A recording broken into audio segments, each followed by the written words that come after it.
In this video, you will learn how to set a proxy on Telegram. A proxy can help you access Telegram if it is blocked in your area. It can also help you stay safe and protect your privacy while using the app.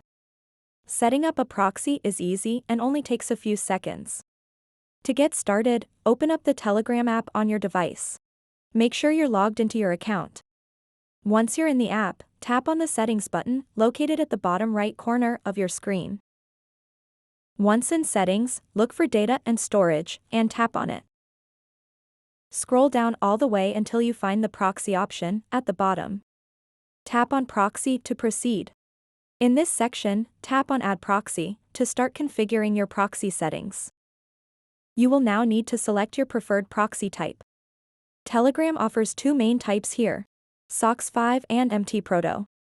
SOCKS 5 is widely used for its flexibility and performance, while MT Proto is Telegram's own protocol designed specifically for speed and security. Choose one based on your needs by tapping on your selection. Next, it's time to input your proxy server details.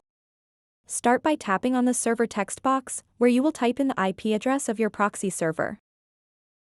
Then move on to the port text box and enter the corresponding port number for that server. If your proxy requires authentication, locate the Credentials section below. Enter your username and password as needed. If not required, feel free to skip this step. Once all necessary information has been entered correctly, tap Done to save these settings.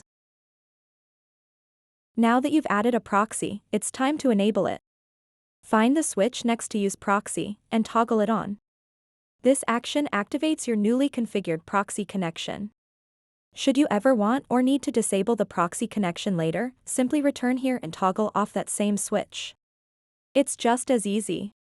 So that wraps up this tutorial. If you have any questions about this whole process, please let me know in the comments section below. And if this video helped you out, please give it a big thumbs up and subscribe to this channel for more tutorial videos like this one. Thank you so much for watching and have a good day.